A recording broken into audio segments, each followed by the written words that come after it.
Hey, Derek here with Joshua Sprague. Joshua's a good friend of mine. I like to hang out, I like to grab some beers, ski together, and also talk about book writing and marketing, which is what we're going to be here sharing with you today. So, Joshua is creator of the 30-day book writing challenge. He's an award-winning speaker, best-selling author, skier, truth seeker, and business minimalist. Also author of his newer book, Create First, Consume Second. We're going to be sharing a little bit about that mindset, which is going to help you be even more productive as an author. And he helps authors, writers, and online business owners write books they are wildly proud of while making more and working less. So welcome, Joshua. Hey man, thanks. Glad to be here and hanging out virtually. So Yeah, this should be fun. And before we get into practical, tactical stuff, can you share just briefly, a little bit about your backstory, how you got into writing and helping authors now? yeah, for sure. So I think like a lot of people, I'd had an inkling to write for a long time. And years ago, probably, I don't know, 12, 13 years ago, I had started an online company with my ex-wife, and I was kind of doing the behind the scenes stuff, some of the marketing related things. And there got to be a point where I wanted to kind of branch out and do my own thing. And I was like, well, what's the best way for me to really establish my own credibility and authority? And I was like, well, the most timeless way to do that is to have a book. And so I said, I'm going to write a book. And so I started down that process, and it didn't work out so great. I spent 9 months writing, rewriting, throwing everything away, doubting myself, thinking it wasn't any good, second guessing every single part of it, having no idea how to structure it, wondering why I was even doing this thing in the first place, or if any of this stuff was going to even work out. And it wasn't until I had a conversation with a friend of mine who actually has gone on to become a multiple time New York Times bestselling author, Lewis Howes. And he basically told me, like, hey, dude, like, I wrote one of my first books in 30 days. And if you don't write your book in 30 days, then you owe me $250. And at that time, I did not have a lot of money. And it was kind of like, man, I'm not going to let my mentor down, my friend down. And I certainly don't want to pay him $250. So I was like, I'm going to figure this thing out. And so I surprised myself because having that pressure actually created this container where I had to figure it out, because I didn't want to lose the money, or more importantly, like, embarrass myself in front of him. And so I ended up writing my first book, which is called Smash, and it's a book on productivity for home-based entrepreneurs. And that book I wrote in 21 days, and it went on to become a #1 Amazon bestseller in, a number of different categories. And that was kind of the start of the book writing journey for me. And after that, I had just all sorts of people asking me, like, how did you do it? How did you write your book? How did you get to be a bestseller? I started getting different coaching clients from that. And then eventually that, like, I had no plans to teach people how to write books, but the demand started to kind of get overwhelming. And, one thing led to the next. And, I've been teaching people how to write books for a long time now. And that led to the creation of, my flagship program, which is called the 30-day book writing challenge, which has now helped over 10,300 people write amazing nonfiction books that get them clients. So that's kind of the condensed version of how it all worked out. But yeah, a little pressure goes a long way. Yeah, a couple insights just from your story there that's going to apply to pretty much any author, any person who wants to be more productive with what they're doing.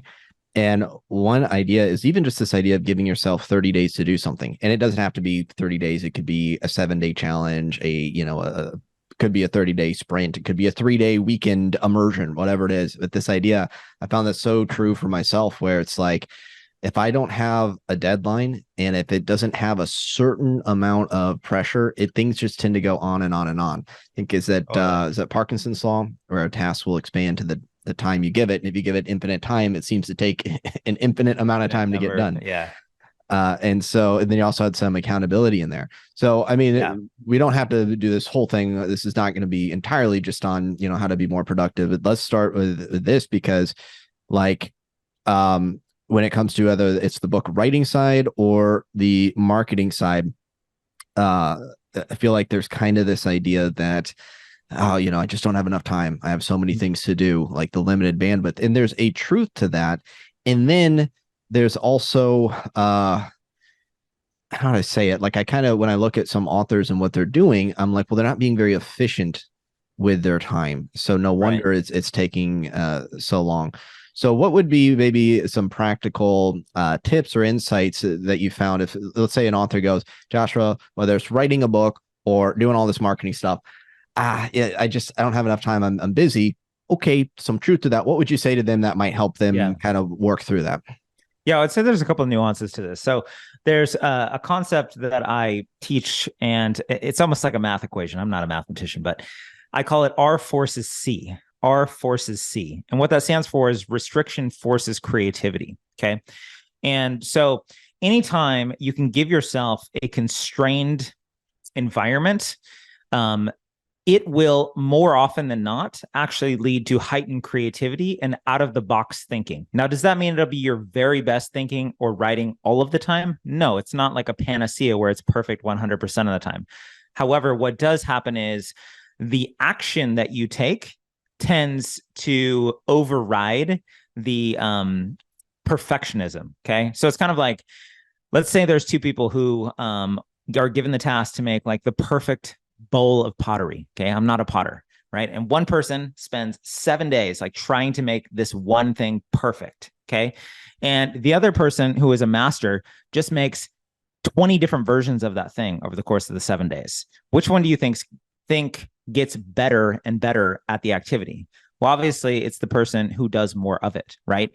So it's not that every individual activity has to be perfect, but by constraining yourself, that forces new levels of creativity, new out of the box thinking. Now, here's the other nuance that goes with that, right? So you can give yourself less time to do 50 different things, but you won't be very effective with them. So we have to give ourselves less time to do one thing. Okay. So the focus element of that is where all of the power gets behind it. It's kind of like when you take a magnifying glass and you put it facing the sun and pointing towards the ground, right? That focus of the light going through that magnifying glass onto the to the ground or the piece of paper or whatever is forcing that light to get really, really, really, really potent. It's not dispersing it, right? And that's where things start catching fire. So if we can marry restriction to force creativity with also one focused activity at a time during a condensed time frame, that's where things are really powerful. So that's why, in something like the 30-day book writing challenge, the focus is singularly on writing that book. Okay. And that's why you can accomplish that so quickly when you have a container, a program, everything laid out to support you in doing that. Now, how does that apply with like productivity for, let's say, book marketing, right? Where you're like, okay, great, I wrote my book, but now what do? I feel like there's so many things that I could be marketing, right? There's so many things I could be doing to promote my works or get clients or whatever it may be. Well, you and I, Derek, are both really big fans of 80-20, the 80-20 principle, right? And the beautiful thing about the 80-20 principle is that essentially there are certain things that you do that will have incredibly more exponential weight to them. They will give you significantly greater results. So, for example, if you're trying to sell a lot of books, it's probably not going to be the highest leverage activity to be sending manually a link to 1,000 individual people or 1,000 individual emails or 1,000 individual DM messages. You could do it that way, right? That would be an activity that would get you that outcome. However, it wouldn't be a leveraged way of doing that. Building an email list and sending out an email about your books to thousands of people, and that only taking 15 minutes to write that email and having ads that actually build that email list for you, much higher leveraged activity. Now, is that the only activity you could do? Of course not. But so one of the big switches then is like, okay, if we're going to give ourselves less time to do something, we also want to make sure that we're working on the activities that actually have leverage built into them. So coming on a podcast, coming on a summit like this, I'm going to have a conversation with you right now that's going to take me 20, 30, 40 minutes, however long this thing goes for. And now it's recorded, it's cemented. I'm not having to do 20, 30, 40 minutes of conversation over and over and over and over again with thousands of people who are watching this. This is a leveraged activity, right? So the quality of the activity that you work on as well is super, super, super significant.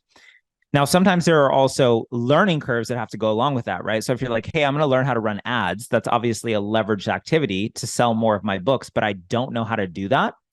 Well, being hyper focused to learn that activity over 30, 60, 90 days is also one of those skills that will become an exponential skill for you.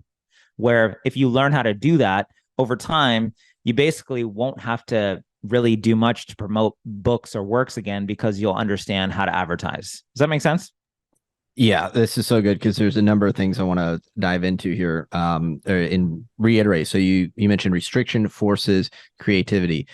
I think probably many authors, if you have some experience at this point, or if you think back at other times in your life where you've been, creative, you'll probably find there was an element of restriction, whether it was self-imposed or something in life circumstances, had that element of restriction. And I remember this when writing one of my last books, and it was one of my longer books. It ended up being like 80 something thousand words. It was like my magnum opus or whatever.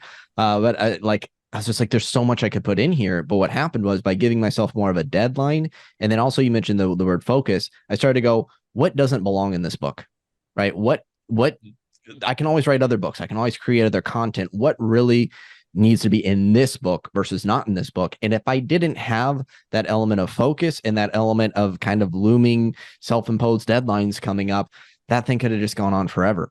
And so what happened though is, not only did I get it done, but I was more creative in my approach. I was coming up with like, okay, I could take, 10,000 words to explain this, but maybe I could tell a parable that would really get the point across. And so I'm having to think of more creative ways to get a message out there.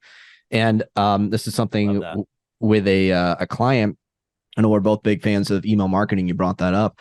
And she was talking about how it was taking her hours to write an email. And I don't know if it was like once a week or once every couple of weeks. And so my action step, it was like a real action step and also a bit of a thought exercise, was like, okay, so what if you had to write 5 emails this week? Now her natural thing is being like, Derek, did you hear me? I can barely do the one email like right now. Now you're saying do 5. And the answer is because it would have to force her to get more creative and go, I can't do it the way I was doing it before. Maybe the email is just going to be, here's a cool thing I found. Hey, here's this cool podcast I checked out. Here's this whatever, and you go, if it takes you 1 hour to get this email done, you go, how would I write an email in 10 minutes? Right. Exactly. And that restriction forces you to go, I have to do something different. Even writing faster, if you gun to head, you have to write 5,000 words an hour. Well, if you can't type that fast, but maybe you could speak that fast and transcribe it. Right. Mm-hmm. So these restrictions, they generate that creativity, the new solutions. And it's important to almost go to the extreme beyond what you think you're capable of doing. So you have to step out of the going, I can't do it the old way. I have to come up with an entirely new approach. That's really the idea of it, and I'm glad you brought that up, because that is something I actually talk a lot about when I'm teaching restriction forces creativity. It's not just a time constraint, right? It's a question. It's the quality of the question that you ask, which is like, well, what if I had to add 500 new subscribers to my email list this week, but I could only work on it for 30 minutes?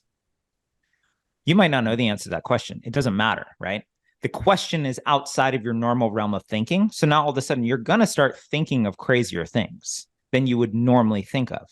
Your focus now gets super, super narrowed on solving this problem as a byproduct of that question. And you can do that for anything, right? Okay, how would I sell 10,000 copies in the next 6 months if I could only promote my book for 2 hours a week, right? Whatever it may be.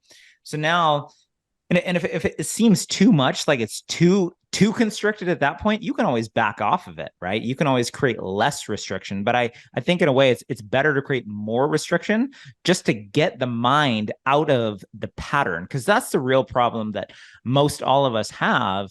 And I'm guilty of it too, where we get in a way of doing things, or we get in a way of hearing how other people are doing things inside of an industry. And why it's good to have indicators and guides and people that help. I've helped a lot of people with my process. I also want people to go, well, yeah, but I can also do this on top of that. Or I can also take what you said here, Joshua, and do this. Or I can think of something completely out of the box and do it that way too. Why? Because you also have access to infinite forms of possibilities and ideas like we all do. But we think so often that it's just like one or two or three ways to do it because you see everybody in your environment or everybody in your industry doing that. But when you ask restrictive questions, then it will force you to think of some creative answer, even if it's, like freaking bonkers and crazy. But at least it starts getting you out of that rut of how you always think. Yeah, that's so true. And yeah, like, how'd you sell 10,000 books in the next 6 months, 2 hours a week? Might even think, well, I know people, they might sell 10,000 books. They might do a big bulk book deal. Some company buys 10,000 copies for all their employees or whatever. Sure. And it's like, you might think, what's one deal that would lead to 10,000 book sales? I didn't think about that. But then you hear it and then you're like, Or oh, who are yeah, like I 10 people guess. I know that maybe, this book would be great for their company, right? They have Yeah. to be this size, they have to be, this type of company for it to be relevant to them or whatever it may be. But 100%, that question then forces you to think about different ways. Or you could be like, all right, great. I'm going to line up these 30 podcasts to be on that are all huge podcasts. And I'm going to get to know those podcasters. I'm going to be on Lewis House's, podcast and, Grant Cardone's, like whoever, right? Like you're going to get on all those guys' things and promote it. There's so many different ways, right? But the question shifts the way that you're thinking about it. Yeah. And that's so true. It's like, obviously, as you mentioned, like you could go to the extreme. How would I sell a bajillion books in the next 30 seconds? Okay, that's just ridiculous Yeah. now, although maybe you could entertain it. But like the idea is there is a certain amount of it takes it from being just an incremental improvement. This is the idea 10x is easier than 2x book, where it's man, why am I blanking on the name? I'll have to look it up. I know it's Dan Sullivan and Ben Hardy, I think it is. And so the whole idea is you're asking those different types of questions where you're not just trying to do something a little bit more of what you've done before. And you brought up then part of this is you use the word leverage, right? You also use exponential skills. So you talked about leverage. So that could be building an email list. That could be going on podcasts. And another way I think about leverage. So like you do this interview. Well, if you do an interview, which is great for both fiction and nonfiction authors, all kinds of authors can do interviews and podcast interviews. You might have that one interview and then you go, okay, let's take clips of that. That becomes social media content. Let's transcribe it. That can become its own content. Written content. Yeah. So I think about like what's one kind of high upstream activity that then you get a lot of use out of that one thing. There are certain things that you found are like your most high leverage activities that that authors can do. Yeah, I think so. There are certainly things that I've done that have been high leverage. There are things that I've seen other people do that have been consistent with the stuff that I've done. But then there are also things that other people do that I don't like to do, but they work for them. And so I think the preface to this answer, I guess, is that we all have unique skill sets, right? And we all have natural strengths and things that align with us more. And if we try and do things that are aligned with what others do, but not with us, we probably won't have the same quality of result. Doesn't mean the strategy or the tactic doesn't work. It just means that there also has to be congruency with like how you are and how you operate. So for me, I've done a lot of speaking. I've done a lot of writing. So those forms of communication and leveraging those forms of communication through things like advertising, list building, writing my emails, being on podcasts or being on summits, that's a natural extension for me because it's not, they're things I enjoy doing and they also come relatively easy to me. And I've also put in the time to make those skills stronger and better. Some other people, are just really, really good like networkers. They love going to events and connecting with people that way and getting industry connections. Like that might be how you sell 50,000 copies of a book because all these insiders in the industry that will then help get you distribution, where somebody like myself who that networking side maybe isn't a strength won't play the same for me. So I think first off, it's looking at what are those strengths that you have naturally. And then as you start to get results, this is where I like to come back to 80-20 and say, okay, well, what were the things that got me the results easiest that I enjoyed most? Okay. What were the things that got me the results easiest that I enjoyed most? So like, for example, for me, I really love email. I love writing every single day and communicating to my list that way. It's a highly leveraged activity. It goes out to lots of people, but it doesn't take me a lot of time to do that, but I enjoy everything about it. So I continue to do that activity. Same thing with advertising. It's a skill set that I've developed over years. And so that's an area that I focus on for, list building, for product sales, anything like that. So you've got to look also at what are those things that are getting you results. So it's like, okay, well, if you connected with these 3 or 4 different types of people and they were big promoters when you launched your book and they helped sell a lot of that, well, then it would probably behoove you to say, all right, cool. How do I go find more people like that? Right. Or if you're really great at podcasts and that's been something that's gotten you a lot of results, to go look and say, all right, great. How can I spend 30 minutes every week or an hour every week getting on more podcasts? Because I know that actually gets me a result more than just posting random stuff in some Facebook group or, creating content endlessly on Instagram, or vice versa. It might be that you're getting all these book sales and content engagement and, sales as a byproduct of what you're doing on Instagram and Instagram stories. So then it's like double down on that thing. So the principle is like all these things work, all of them, right? You can run ads, you can write, you can build an email list. You can be posting on all the different social medias, but what are the things that work well for you? And what are the things that you like to do? Because the more you focus on that thing, the better you'll get at it. And the better you will become at that when other people aren't focused on that, or they're too dispersed on 50 different things. So I'm just a fan of like, if you can pick 1 or 2, maybe 3 things at the max, but usually just like 1 or 2 things to really, really hone in on from your marketing.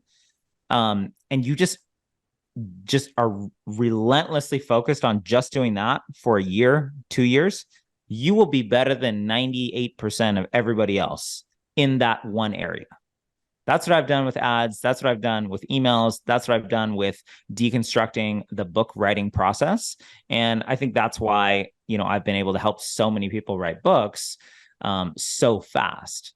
But there are other people, like if you go and say, hey, Joshua, how about TikTok and creating TikTok videos? Like I don't do anything there. I'm stuck at it. I'm not good at that at all. That's not a strength. And that's not an area I'm going to go and get good at, because my time and energy and joy is better spent over in these areas. So you gotta have some self-reflection as well and play to your strengths. Yeah. And to that final point, if I understand you correctly, you might say, but someone else might like TikTok and that's where they get results. And so you're going to go where, 100%. Yeah, exactly. You're going to do what's playing to your strengths. So a couple things come up for me with this. First of all, but let me jump in here with one more thing though. This is so important. Okay.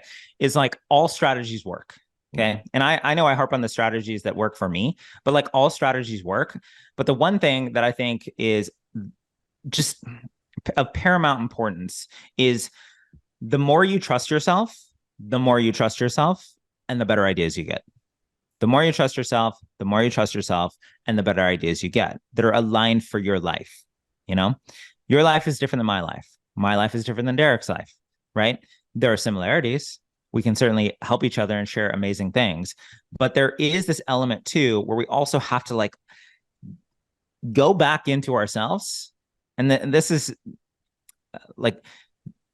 a part of even like the book writing process is like, I lay out for you in the 30-day book writing challenge exactly what you need to do on Monday, Tuesday, Wednesday, Thursday, Friday, or like in my book, create first, consume second. I tell you the framework to how to implement create first, but there has to be a point where you're like, my guidance, my inner intuition or whatever you want to call it is saying, do this thing, create this thing, talk about this story, make this connection, right? So it's like you have frameworks that help you get the outcome that you want, but they're there as a tool to guide you back to like trusting yourself and trusting what needs to come through you to then do that thing. And it's so important. And it sounds esoteric, but like it's the magic. It's the magic with every person who is successful with writing, with business, with anything. It's not just the tactic or the strategy or the process that they follow. It's also that intangible element that gets refined by being consistent with that activity. This is key because there's a number of things I want to unpack there. What you just said, when I was first getting going and kind of had my breakthrough, there was an element of going, I don't know if this is going to work, but I have an intuition that I'm gonna follow. And if you think about it, if you're only just copying exactly what everyone else is doing, at best you can be a good copycat, right? But that's Yeah. not the people who tend to excel and really, reach the pinnacle of success. So there's an element of like, yes, of course, model what works. You can follow frameworks. You don't have to start from scratch. And then there is that element of trusting yourself. And this ties in. Let's use email as an example. We're both big on that. One of the funny things about email marketing is I know some authors, they don't it takes them a little while to wrap their head around how not only effective can email be, but it's like, I'm not really into email marketing. It's like, what do you like to do? Well, I like to write. But you know what you do with emails? You write emails. That's what email is. Like it's writing. It's What literally happens the though? most congruent marketing method if you are an author, bar none. Yeah, Like if you have a book and you don't have an email list, or you like to write and you're not writing to your email list, I'm sorry, but you're being dumb. yeah. And the thing that's going to come up though is in it comes back to the trusting yourself. Some people go, yeah, but emails are different and I don't understand the emails or whatever. And I found that authors, when it clicked for them, is I work with a fiction author and she writes like these entertaining stories in her emails that tie into whatever she's doing, like fictional stories. And she, says it, but she's taking her skill of storytelling and doing it in the emails. And that's why it's like someone might have a short story Saturday as their email list, or I write I like reading about psychology and stuff. And so I'm like, I'm going to talk about this cool psychology stuff and how it relates to being an author. And that's this trusting yourself, where if you're looking at what other people are doing with email, but it could be social media or something else, and you're thinking, oh, I got to do what they're doing. And that doesn't really seem like a fit. It might not be the platform that's not congruent, meaning it's not so much where you're at or whether it's an email marketing or podcasting, this or that. It's more how you approach it. And when you trust yourself and go, well, if I could wave a magic wand and do it this way, maybe I just want to tell a story from my life or wanted. I see some people have written emails that they're coming from like characters in their stories, or they're doing different, they're just being creative with it. And then that becomes a huge hit. But that's not something you just copy from someone else. That's that trusting yourself and going through the process and giving yourself kind of that permission to go, I'm going to test this out. I'm going to have some fun with it. And if I'm having fun with it, creating it, then maybe other people are going to have fun consuming it. 100%. And I think the thing is like, there's so much, and I've had this too. You've had it. We've all had it at different points as you are developing the muscles of expressing your voice and putting yourself out there, right? Where it's new. It's kind of like if you've never worked out and then you go to the gym and then you're seeing a bunch of people who are really proficient in the gym and they're big and they're jacked and whatever, then you feel kind of like, oh man, like I don't know what I'm doing, right? So there starts to be this like comparison thing. Well, the same thing starts to happen when you step into that realm of, let's say, writing emails daily or writing emails weekly or starting to put your books out there and your work out there. Now all of a sudden the critical mind comes into play and it starts forgetting the thing that lit you up in the first place, because now you're scrutinizing the writing, which is the thing that you love, right? You're like, I want to be a writer. I want to get paid to write. I want to share my ideas. I want to have products and services and coaching or whatever it may be. I want to have a list of readers that are like stoked about my next book, whatever it is. You start with this really passionate, pure desire to write and create and share that. And then when you're getting up to the gate, right, where you're about to cross the line and put the thing out there, then the stories start coming. What if this? What if that? Oh, I need to edit it again. No, it's not right. I need to go show it to a couple more people before I'm ready to put it out there. I need to tweak. Bullshit. Okay? It's bullshit. We all have this, but these stories are assassins to your desires, and they're assassinating your creative calling. And I use that language very specifically because that's what it's doing. It's like there's a sniper sitting up there and shooting at you every single time you're about to put something out there. Or you're inspired to do one thing, and then like that critical part of your mind hits it. And then so you write something that you think is more okay and you think is more acceptable. But and this is like such a simple test and such a simple indicator. When you're super passionate about something, do you feel constricted and contracted? Like when you're really passionate about it and you're sharing it, do you feel like your body closed off and tight? No, it's not possible. Like it's literally impossible, right? So if you're feeling that while you're creating, that's an indicator you're too much up here. So you shift, right? So you move, you get to a different space, you get out of your way, or you get more practice just putting it out there and not worrying. Um, I think so many people are worried about what other people are thinking about their stuff that they paralyze themselves. But the reality is that literally everybody else is thinking about their own lives and they're not thinking about you. I wrote an email about this the other day, actually. And the email content or topic, I guess, was everyone is judging you. And it's true. Everyone is judging you right now. You're judging me and I'm up here. Get over it. Everybody's judging Derek and how this thing goes. Or you're sitting in a coffee shop, you see somebody walk in and you judge somebody. You judge people all the time. But guess what? You also forget about them within 30 seconds or 5 minutes or an hour at most. And they do the same thing for you, right? We're all judging creatures. Great. But we're also forgetful creatures. And we're juggling back and forth between this all the time. But what you end up doing is because there's that moment where someone's judging you or they're probably going to judge you or because you do the same thing, that you forget that they're going to forget about all that too, because they're going to go and be busy with the other parts of their lives. So then the question is, like, what do you want? Do you want to be contracted and constrained from creating and sharing and doing the work that you're supposed to do because you're worried about being judged? Or do you just realize that you're going to be judged no matter what? And that most people will forget about you within 5 minutes. And then the people that don't forget about you are actually your people. Let me say it again. The people that don't forget about you will be your people. And those are the ones you're talking to. Everybody else, it's fine. You don't need 5 million readers to be successful. You can have 1,000, a few thousand diehard people who buy up every single thing that you write, create, publish, produce, whatever. And you will make a very good living. And most importantly, you will feel very, very happy because you won't be contracted. You will be open and you will be sharing the things that you're here to share. I mean, we could pretty much wrap it up here. We'll keep it going. That's so good. I hadn't thought about that idea of just that we are forgetful creatures. So yeah, I mean, we're constantly forming judgments about things. Some of those judgments could be good judgments. What if people are judging you in a positive way? What if people are judging you and saying you're my new favorite author? I want to read everything that you're doing.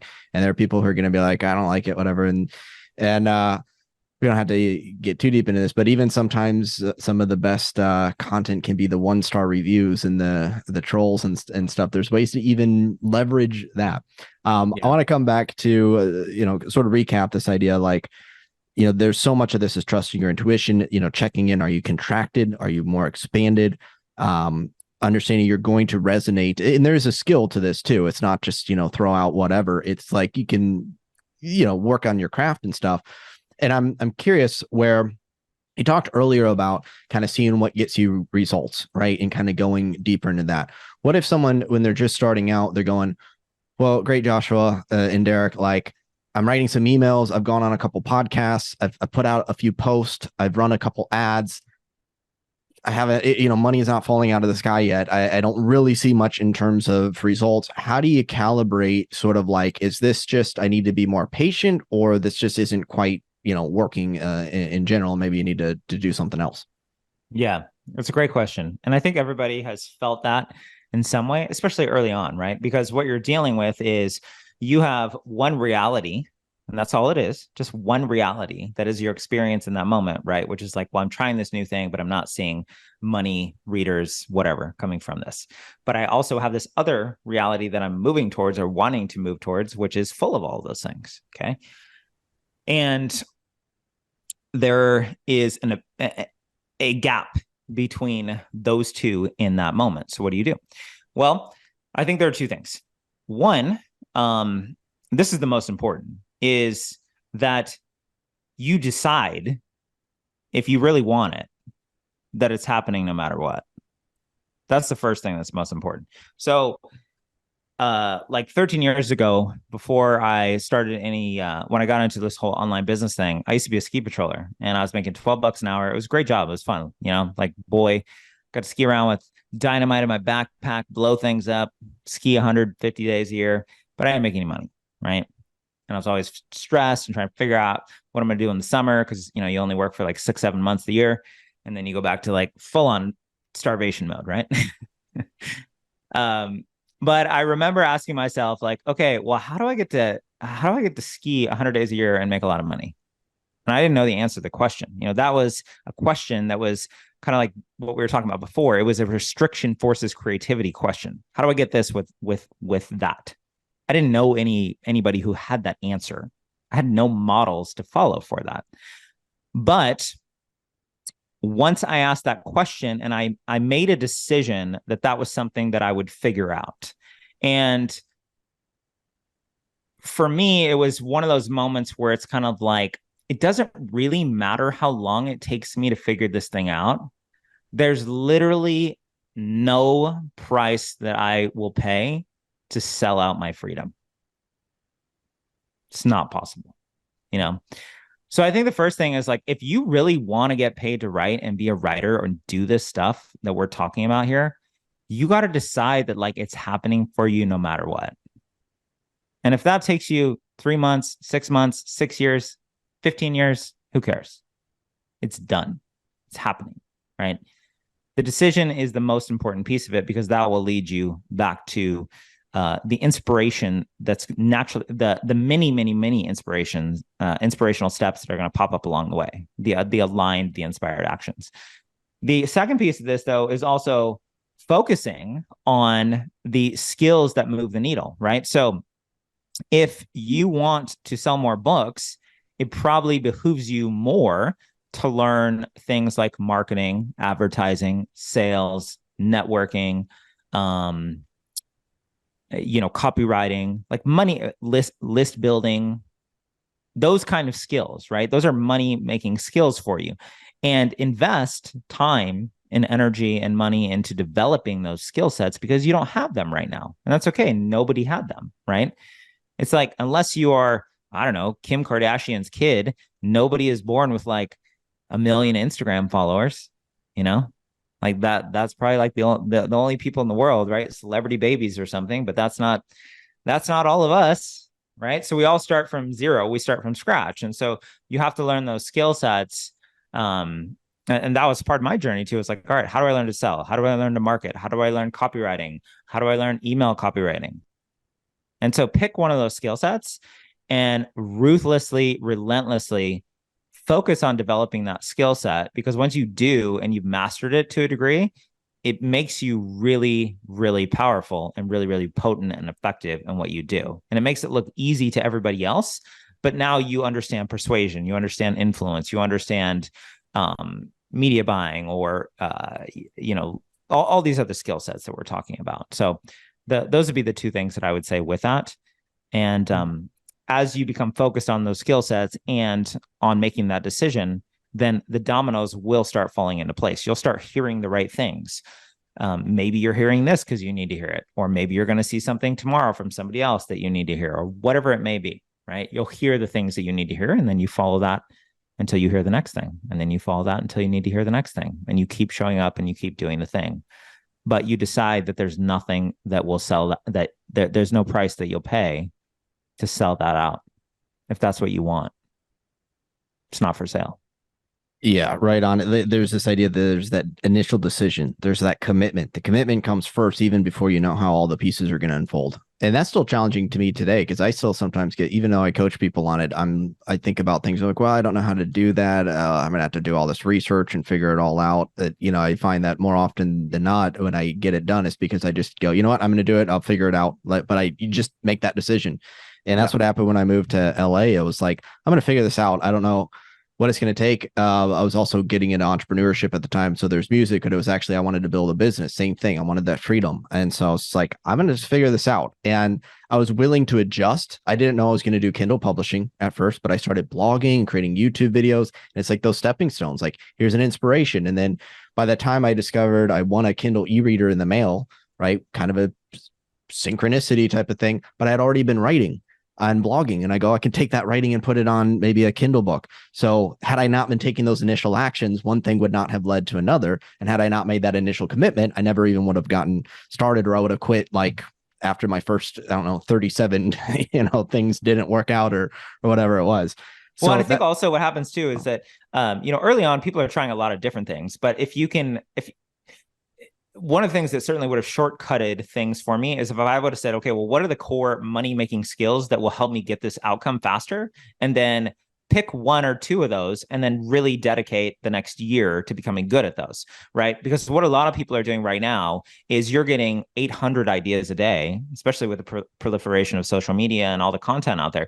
You're hearing 800 great ideas, but it's like you're starting 800 great ideas. So of course you can't make any momentum because you keep changing the direction of where you're going. You keep saying, I'm going to go to New York today. And then tomorrow you decide that you want to go to Louisiana. And then the next day you're like, well, I want to be in Lima, Peru. And then the day after that, you're like, I want to be in Auckland, like we got to have one destination for enough time to build a little bit of momentum behind that. So if that's like, all right, great, I'm going to figure out how to build an email list because I know that once I do that, I will have a base of readers to sell my books, my products, have this relationship with, then I am going to do that. And I'm going to dedicate my main focus every single week to learning that skill set, or I'm going to become really great at copywriting, or I'm going to become really great at advertising, or I'm going to become like so popular and have, 500 podcast episodes that I'm on from different people's podcasts because I'm going to get in front of their audiences because they already have the audience. Great. Go do that thing.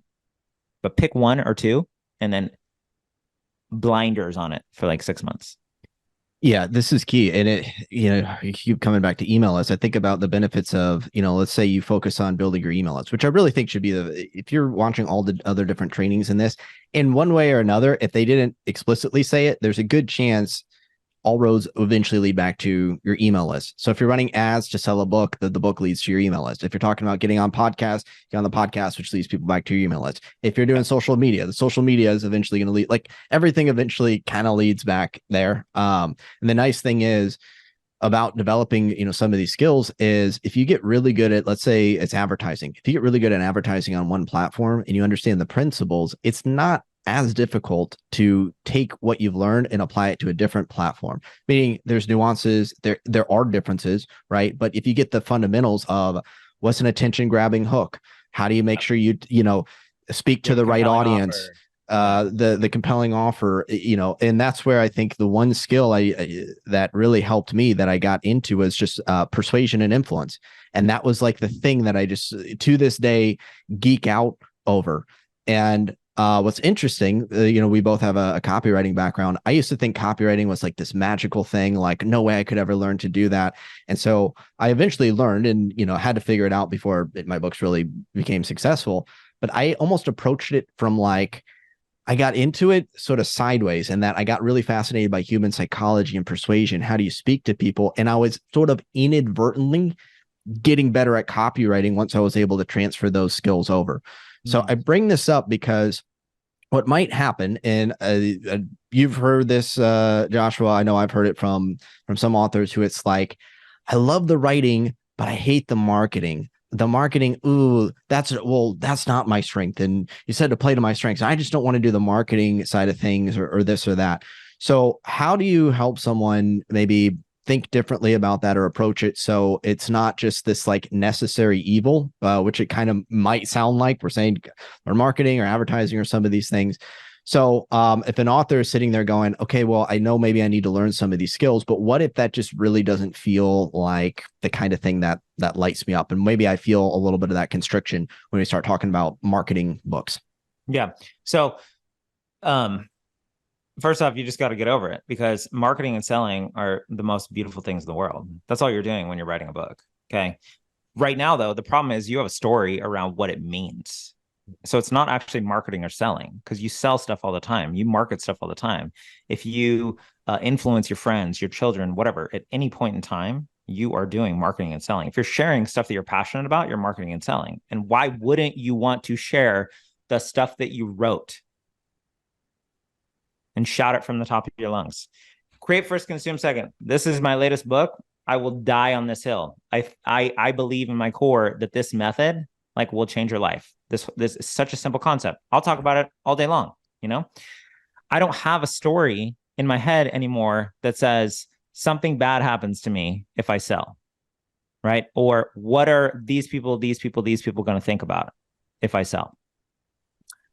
So most of the time, what's going on, you have a story in your mind right now that associates some sort of pain or fear or something with selling, right? But what if you shift that? What if you start asking different questions? What if you restricted the way that you looked at selling to force a different creative solution? Well, how would I sell if I had to sell in a way that made me proud of myself? How would I do that? Right? You can ask different questions, right? Or if there were any of these money-making skills that interest me at least a little bit, which would be the one that I would want to learn, right? Is it really true that the writing is great, but I don't enjoy the marketing? Is that really, really true? Or is it that I just haven't figured out a way to do it in a way that lights me up yet? I don't know. You got to explore those things. There's different stories. There's different nuances and layers around these things. At some point, you're going to have to fall in love with this. I mean, like, look at somebody like J.K. Rowling, right? Obviously, one of the most famous authors of all time. Do you think she's shy about like what she wrote? No. Like, she was diehard trying to pitch that thing to everybody to get it published. The thing would not have sold if she wasn't diehard about it. She had young kids. She was like a single mom or whatever it was, right? So oftentimes some of you guys are too comfortable. You're too like in your own way around the thing. You haven't yet made the decision, like I was talking about, that you're doing the thing. You're still willing to sell it out. And that's fine. You can do that. You're allowed to do that. But that's also what part of that is, okay? So it doesn't mean that you have to be the media buyer and you have to learn every single skill set. That's not what I'm saying. Obviously, there are other people that can complement and do great skills here, but more often than not, it's just a story that's associated with it, right? You think something bad is going to happen. You think it means that you're icky, that you're a sleazy salesperson or whatever it may be around it, and you're afraid of being rejected in some way. But what if everybody's judging you and they all forget about you in 5 minutes anyway? Then do you really care if you're promoting? Because I can tell you, I get emails pretty much every single day. Now, this is not hyperbole whatsoever. I get emails pretty much every single day from people thanking me for my work. And I tell you, every single time I'm not feeling great or I get some nasty troll on one of my ads, I go look at those emails and I'm like, yeah, this is why I'm doing this, dude. Because it's like those are the people that you're here to help. It's like some people are going to listen to this interview and they'll be like, who is this ginger with freaking big teeth? He needs to shut up. I'm not feeling him. I don't care. It's fine. Not for you. Some of you guys are going to be like, yes, I know exactly what he's talking about. I'm feeling this, you know? And that's just a byproduct of being like, cool. I'm cool with me. Here's what I have to share. I'm going to follow the calling and I'm going to do it because I know I have things to say and people to help. And you do too. You're the same. So at some point, you got to give yourself permission to do that and then just fucking do it. Right on. Yeah. And you brought up this idea like it's the story. And I have this video, which it's like no one hates marketing or something like that. And, my take on it is like, well, I'm not going to get super deep into it, but you explained it in a way where it's like, yeah, that constriction isn't about the marketing or selling. It's about the story. What are you telling yourself? It's not the activity itself, because it is not one activity. It could be a million things could functionally be marketing. If I wanted to market if I was in a band, I could market my band by just uploading videos and me playing guitar or the songs or whatever. That could be marketing. Reading it from your story. I know an author, she had like it was really fun for her. This wouldn't be something I want to do, but like having a get together at her house and they were playing these games and, quit. Like, I forgot exactly what all she said, but like kind of like testing like different characters or things from her book. And it was like everyone was having fun. And then they buy the books and it was like, oh, it's just this great, fun party get together type of thing. And that was marketing. But it probably, you could call it marketing, you could call it a get together, you could call it all these things, right? These are just the labels. So there's the stories and then the questions that you're asking yourself. And what if it could be fun? What would it look like if it were fun? Well, what would it look like if it was something that lit you up? And you talk about the thank you messages. That's one of the big things that helped me is like when marketing becomes something I get excited about is when I have a book that I'm like, I know not for everyone, but I know there's some people who are going to love this book. And I'm already imagining emails coming in. I read your book. It was great. I told my friends about it. And I was like doing that before the book was out, like believing that's what's going to come in. And I'm like, I'm so excited for the people who are going to discover this. And therefore it would feel weird to like not want to tell people about it. It would be doing a disservice for me to like hide that. And I would say when you have a book you're proud of, it's going to entertain people or educate people or uplift people, whatever it is, a book that's it's going to provide a fun distraction from their life while they're sitting on the beach. It doesn't matter if you have something that when you're convinced that this is something that certain people, again, they're not trying to be for everyone, certain people can really get a lot out of what you have to offer, then it's like becomes the same thing. Like if you find a restaurant you love and you start telling your friends about it, or you see a great movie. That's sales right there. That's marketing, man. You find something you like, you tell people about it. That's it. Yeah. And here's the simplest way to tell it's a story. Watch.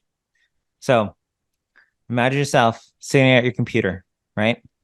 You're writing. Like literally imagine this for a second. Imagine yourself sitting at your computer right now, writing. So you feel your fingers touching the keyboard. You're doing the whole thing. You're happy. You're in flow. You're telling a great story. You're sharing whatever you're called to share. Okay. Now imagine the same thing is still happening, but you're not in your body right now. Now you're like 100 feet above your body. You're just looking down at yourself doing that. Same thing is happening. You see yourself typing on this keyboard, right? Same thing. You see yourself writing, doing all that kind of stuff. Well, now imagine yourself writing an email or writing a marketing piece or writing an ad. Guess what? The picture looks exactly the same. You're still sitting there typing on a keyboard. Nothing is different. It's the same activity. You just have a story that one means one thing and the other means the other. It's the same thing. Yeah. Just different words being typed. Literally the same activity. Yeah, that's so true. I mean, like writing an email versus writing a book versus, this is a sales email, but this is not a sales email, and it's just all the stories that come up. Joshua, this has been fantastic. As always, I imagine we kind of hinted at Create First, Consume Second, which is a great book. So people want to find out more about you. They want to check out your book, anything like that. How can they get in touch and find out more? Yeah, there's a few different spots. If you want to get my latest book, just go to createfirstconsumesecond.com, or you can find it on Amazon. If you want to write your next book in 30 days, then you can go to the 30-day-book-writing-challenge.com. Also, if you want to follow me over on Instagram, there's links for all that stuff over there as well. And it's just at Joshua J. Sprague. And if you want a little sampling, I have a new free PDF that I just put together that's called Write It Right. It basically shows you the 3 powerful yet unconventional ways to write a book in a month. And you can just go to createwithjoshua.com and you can get that for free. Awesome. Thank you. And we'll have links somewhere around here for each of those things as well. Joshua, man, this is so good. Everything that you shared. And I hope that no matter where you're at kind of on the journey, if you will, that this is prompting some questions. It makes me think. I'm reflecting back on things years ago. I'm thinking about things today. That's the power of some of these questions and these just shifts in your outlook. Any other final words as we wrap this up? Decide. Just make the decision. I promise you will.